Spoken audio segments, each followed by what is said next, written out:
दूसरी जानिब आपको बताएं, डॉक्टर उमर रफीक के अगवा और बेदर्दी से कत्ल का मामला। यंग डॉक्टर्स का कातिल को सख्त सजा दिलवाने का मुतालबा किया है, जबकि यंग डॉक्टर्स एसोसिएशन ने 48 घंटों का अल्टीमेटम दे दिया। मुतालिबा मंजूर ना होने पर सुबह भर में हड़ताल कर दी जाएगी, ये इंदिया दे दिया गया। अस्पताल में वाईडीए के नुमाइंदों ने प्रेस कॉन्फ्रेंस की। वाईडीए पंजाब के patron in chief doctor Salman Haseeb Chaudhry ने कहा कि डॉक्टर उमर रफीक के कातलों का चालान जल्द अज जल्द पेश करके सख्त तरीन सजा दी जाए। अगर 48 घंटों तक अमल न हुआ तो पंजाब भर के सरकारी अस्पतालों की ओपीडी को बंद कर दिया जाएगा। इसको अगर आपने टेस्ट केस नहीं बनाया तो आपकी जो पेरीफेरी में दूर दराज इलाकों में लोग जाके खिदमत अपनी दे रहे हैं वो सारे इसे डर जाएंगे। दूसरा, वो लोग चूंकि गिरफ्तार हो चुके हैं, हम ये मुतालबा करते हैं कि सख्त से सख्त सजा दी जाए उन्हें और उनका चालान जल्द अज जल्द पेश किया जाए। वाईडीए पंजाब ने मुतालबा किया तो बगैर वारंट के किसी भी शख्स को उठाने के बिल का फौरी खात्मा किया जाए। उन्होंने कहा, हमारे डॉक्टरों को क्लिनिक से उठाया गया और बाद में लाश मिली। कैमरामैन जाहिद मलिक के साथ अजमत तवान, सिटी 42। आपको बताएं, पंजाब काबीना ने किंग एडवर्ड यूनिवर्सिटी पर लागू MTI एक्ट खत्म कर दिया है। KE यूनिवर्सिटी, न्यू अस्पताल महकमा हेल्थ के तहत काम करेंगे। अस्पताल और यूनिवर्सिटी खुद मुख्तार इदारे के तौर पर काम करेंगे। जी बिल्कुल, कमेटी तश्कील के हवाले से बात करेंगे कैसर खोकर से। जी कैसर खोकर, अपडेट कीजिएगा। जी बिल्कुल, पंजाब काबीना ने किंग एडवर्ड मेडिकल यूनिवर्सिटी और न्यू अस्पताल में जो इमरान खान हुकूमत ने जो MTI एक्ट नाफज किया था वो खत्म कर दिया है और न्यू अस्पताल और किंग एडवर्ड मेडिकल यूनिवर्सिटी को एक खुद मुख्तार अदारे की हैसियत दे दिया है, जो एक कमेटी के तहत काम करेगा, कि जिस कमेटी का सरबराह सेक्रेटरी स्पेशलिस्ट हेल्थ होगा, जबकि सेक्रेटरी खजाना, कमिश्नर लाहौर, KE का MS न्यू अस्पताल जो है वो इस कमेटी के मेंबर होंगे और ये बाकायदा तौर पर जो है ये महकमा हेल्थ को रिपोर्ट करेगा और ये कमेटी जो है ये इस अस्पताल को चलाएगी और किंग एडवर्ड मेडिकल यूनिवर्सिटी को चलाएगी। ठीक है कैसे खोकर, बहुत शुक्रिया। विफाकी हुकूमत की जानिब से बिजली के बिलों में मुसलसल इजाफा सार्फिन के लिए वबाल जान बन चुका है, जबकि बुनियादी टैरिफ में तब्दीली और टैक्सेस की भरमार की वजह से औसतन फी यूनिट कीमत 59 रुपये तक की बुलंद तरीन सतह पर पहुँच गई। हुकूमत की मंजूरी से बुनियादी टैरिफ और टैक्सेस को शामिल करके सिंगल फेस मीटर्स के हामिल सारिफिन के लिए फी यूनिट कीमत 59 रुपए तक जा पहुंची है, जबकि 3 फेस मीटर्स के सारिफिन को 50 से 55 रुपए फी यूनिट चार्ज किया जा रहा है। वाजिया रहे कि हुकूमत ने चंद रोज कबल बिजली के बुनियादी टैरिफ में 7 रुपए फी यूनिट का इजाफा किया था, ताहम fuel price adjustment, electricity duty शामिल करने से कीमत में होशरुबा इजाफा हुआ। इस तरह फ्यूल प्राइस एडजस्टमेंट की रकम पर भी इजाफी टैक्स, जबकि quarter tariff and adjustment, income tax, PTV fees, FC charges को बिलों में शामिल किया गया है। दूसरी जानिब सेल्स टैक्स में दीगर रकूम शामिल करने से कीमत में मजीद इजाफा हुआ है। बिजली के सारिफिन को रवा माह की बिलिंग नए टैरिफ के मुताबिक शुरू कर दी गई। अभी आपको आगाह करें, इन्फोर्समेंट टीम ने कस्टम्स इंटेलिजेंस लाहौर की ड्यूटी टैक्स में बड़ी चोरी पकड़ ली। मुख्तलिफ अशिया पर कम ड्यूटी टैक्स लगाकर क्लियर करने की मालूमात पर कार्रवाई की गई। कार्रवाई का अहवाल जानेंगे कलीम अख्तर से। जी कलीम। बिल्कुल, कस्टम्स इंटेलिजेंस लाहौर की इन्फोर्समेंट टीम की जानिब से टैक्स में चोरी के खिलाफ जो मुहिम है वो जारी है और इसी सिलसिले में इस साल सिर्फ जुलाई के माह में 816 मिलियन रुपए का जो ड्यूटी टैक्स चोरी है वो पकड़ लिया गया है और जो कि गुज़श्ता साल की बनिस्बत 3000% ज़्यादा है। कैसे पकड़ा गया और क्या आगे कार्रवाई करने जा रहे हैं इस वक्त जान लेते हैं। एडिशनल डायरेक्टर मौजूद है। अच्छा सर, बताइएगा मुझे कि 3000% ज़्यादा टैक्स पकड़ा गया है, कैसे पकड़ा गया और आगे क्या लायक है? जी, 1 ऑफ मंथ है। हम लास्ट ईयर से ही बहुत कोशिश करके चीफ परफॉर्मेंस ये दे रहे हैं कि एंटी एविजन, एक तरफ एंटी स्मगलिंग और दूसरी तरफ एंटी एविजन जो ऑथराइज रूट से आती है उसकी हम मुकम्मल विजिलेंस से देख रहे हैं। और इवन लास्ट ईयर हमने कोई 11 करोड़ की तो एक्चुअल रिकवरी की थी और वो भी मिलियंस ऑफ रुपीज़ की जो है वो एविजन जो है वो हमने डिटेक्ट की थी। इस महीने थोड़ा सा ज़्यादा चांसेस मिले, कुछ केसेस थे मुख्तलिफ जगहों से, तो वो 816 मिलियन की डिटेक्शन है।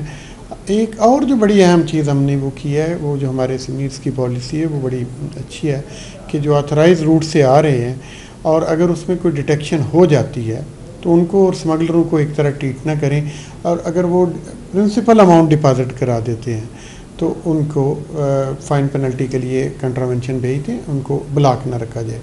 और हमारी उस पॉलिसी की वजह से कि अप फ्रंट प्रिंसिपल अमाउंट अगर को पे करता जाता तो हमने वो भी 3.5 करोड़ रुपया। जी ठीक है कलीम अख्तर, बहुत शुक्रिया आपका। अभी आपको बताएं, फिरोजपुर रोड शमा स्टॉप सड़क पर गहरा शिगाफ पड़ गया। मेन वाटर सप्लाई पाइपलाइन फट जाने से ये शिगाफ पड़ा और शिगाफ पड़ जाने से फिरोजपुर रोड पर ट्रैफिक रवानी मुतासिर है। शिगाफ पड़ने से शहरियों को किन मुश्किलात का सामना है, जानते हैं रोमेल इलियास से। जी रोमेल, अपडेट कीजिएगा। बिल्कुल, फिरोजपुर रोड शमा स्टॉप के करीब मेन वाटर सप्लाई पाइपलाइन फट जाने के बाद सड़क पर गहरा शिगाफ पड़ गया है, जिसके बाद फिरोजपुर रोड पर ट्रैफिक रवानी शदीद मुतासर है। जबकि AC model town Sahibzada Mohammad Yousuf जाए वकुआ पर पहुंच चुके हैं और उनकी निगरानी में जो मरम्मती काम है वो शुरू कर दिया गया है। मजीद इसकी तफसीलात जानेंगे AC model town Sahibzada Mohammad Yousuf से। जी सर, बताइएगा कि एक तो इसकी वजह बताइएगा, शहर में बड़े ऐसे मकामात हैं जहाँ पर वाटर सप्लाई पाइपलाइन फटती है, उसके बाद सड़क पर गहरा शिगाफ पड़ जाता है, इसकी वजूहात क्या है और ये कब तक मरम्मती काम मुकम्मल कर लिया जाएगा? बिस्मिल्लाहिर्रहमानिर्रहीम। जी, जिस तरह कि आपने बताया कि इधर जो है एक वाटर सप्लाई लाइन थी वासा की, जो सेटल हो गई है, जिसकी वजह से लीकेज हो रही थी और आज सुबह अर्ली जो है ये रोड सेटल हो गई है। लेकिन जो टीम्स हैं वासा की वो मोबिलाइज हो चुकी हैं, उन्होंने ये मैटर टेकअप कर दिया। आप देख रहे हो काम स्टार्ट भी हो गया है, क्योंकि ये एक बहुत आपकी शहर की मेन शहरा है फिरोजपुर रोड, तो हम मिनिमम टाइम में इसको ठीक करना चाहते हैं। तो 3 दिन लग जाएंगे, लेकिन हमारी तमाम फोकस इस जगह पे है क्योंकि एक मेन रोड है और जल्द से जल्द अच्छी क्वालिटी का काम यहाँ पे कंप्लीट हो जाएगा। जी बिल्कुल, जल्द से जल्द जो है वो काम को मुकम्मल करने की कोशिश जो है वो की जाएगी, ये कहना है एसी मॉडल टाउन का। इनका कहना है कि वासा अमला यहाँ पर पहुँच चुका है और वासा अमले की जानिब से जो वाटर सप्लाई पाइपलाइन है उसकी मुरम्मत का काम शुरू कर दिया गया है। जबकि पाइपलाइन मुरम्मत करने के बाद जो शगाफ है उसे LDA का अमला जो है वो भरेगा और 2 से 3 दिन में ये जो बहुत शुक्रिया। लाहौर केनाल से आमिर चौक शाहराह नजरिया पाकिस्तान तक सिग्नल फ्री रोड का मामला, सिग्नल फ्री कॉरिडोर का डिज़ाइन तैयार कर लिया गया। LDA के 6 मजीद यूटर्न्स पर मुश्तमिल मुजव्वज़ा प्लान की मंजूरी भी दे दी गई। निगरान हुकूमत ने LDA के 6 मजीद यूटर्न्स पर मुश्तमिल मुजव्वज़ा प्लान की मंजूरी दे दी। केनाल रोड से कबल शाहराह नजरिया पाकिस्तान पर सिंगल यूटर्न बनाया जाएगा। एक्सपो सेंटर चौक से कबल और बाद में 2 डबल साइड पर प्रोटेक्टेड यूटर्न्स बनेंगे। वापडा टाउन, गोल चक्कर, रहीम स्टोर चौक और अमीर चौक से कबल प्रोटेक्टेड यूटर्न्स होंगे। LDA ने प्लान वज़ीर आला को अरसाल कर दिया, जिसकी मंजूरी हो गई है। यूटर्न्स बनने से शाहराह नजरिया पाकिस्तान पर ट्रैफिक सिग्नल फ्री हो जाएगा। मंसूबे पर LDA ने आज से काम शुरू कर दिया। PHA का ग्रीन बेल्ट को सड़कों से नीचे करने का plan, director general PHA Safiullah Gondal का शहर की मुख्तलिफ शाहराहों का दौरा। माल रोड, गुलशन रावी, मेन बुलेवार्ड गुलबर्ग, जौहर टाउन टाउनशिप के इलाकों का दौरा किया। डिप्टी डायरेक्टर हेडक्वार्टर PHA हसानुल हक और मुतलका डायरेक्टर्स हार्टिकल्चर की डायरेक्टर जनरल को ब्रीफिंग। जबकि डायरेक्टर जनरल की सड़क से नीचे होने वाली ग्रीन बेल्ट्स के काम को जल्द मुकम्मल करने की हिदायत जारी की हैं। डायरेक्टर जनरल के ग्रीन बेल्ट्स के काम को मुकम्मल करने के बाद जल्द हार्टिकल्चर का काम शुरू करने की हिदायत जारी की गई। आगे बढ़ते हुए खबर शामिल करें। नून लीग लाहौर शोबा खवातीन ने PP 168 में खवातीन की तंजीम साजी मुकम्मल कर ली। ईवान इकबाल में नामजद लीगी ओहदेदार खवातीन के नोटिफिकेशन जारी कर दिए गए। राउद इरशाद डिटेल्स बता रहे हैं। जी राउद इरशाद। मुस्लिम लीग नून लाहौर की जानिब से जो मदर बॉडी है वो भी तंजीम साजी मुकम्मल करके नोटिफिकेशन देने का सिलसिला जारी किया हुआ है, जबकि शोबा खवातीन की जानिब से भी अब चूँकि तंजीम साजी तो मुकम्मल कर ली गई है, लेकिन अब बाकायदा नोटिफिकेशन देने का आगाज़ कर दिया गया है। PP 168 की तमाम यूनियन कौंसल्स में खवातीन को जो ओहदे वो दे दिए गए हैं, जबकि ना सिर्फ नामजदगियाँ की गई बल्कि नोटिफिकेशन भी जारी किए गए हैं।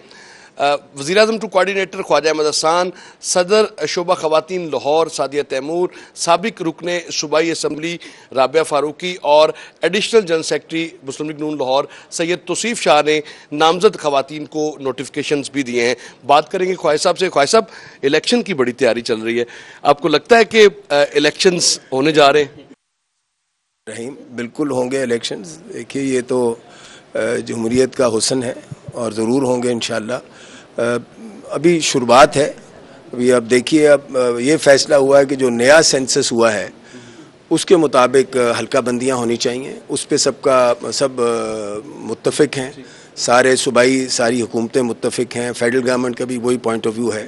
तो उसमें जितना वो टाइम लगेगा, बाकी तो इंशाल्लाह इलेक्शन ज़रूर होंगे। हम तैयारी कर रहे हैं, ज़रूर होंगे, तैयारी कर रहे हैं और इसीलिए तंजीम साजी मुकम्मल की जा रही है। क्या हदफ आपने मुकर्रर किया है खवातीन को नुमाइंदगी देने के हवाले से, क्योंकि हर हल्के में आप खवातीन को नामजद कर रही हैं? बिस्मिल्लाहिर्रहमानिर्रहीम जी, सियासी वर्कर्स को क्या हदफ देना है। हम तो जहाँ जाते हैं, हम मियां नवाज शरीफ साहब के चाहने वालों को देख के हमारे पास तो ओहदे ही कम पड़ गए हैं।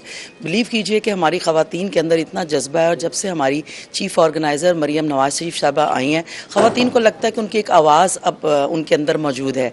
तो इससे हमारा बहुत जिसे कहते हैं मोराल भी बुलंद हुआ है, और सियासी वर्कर हैं, सब तैयार हैं, जब मर्जी इलेक्शन हो जाए। जब भी इलेक्शन हो सियासी वर्कर्स तैयार है। राबिया फारूकी हमारे साथ मौजूद हैं, इनसे हम बात। ठीक है, राउद दिलशाद, बहुत शुक्रिया आपका।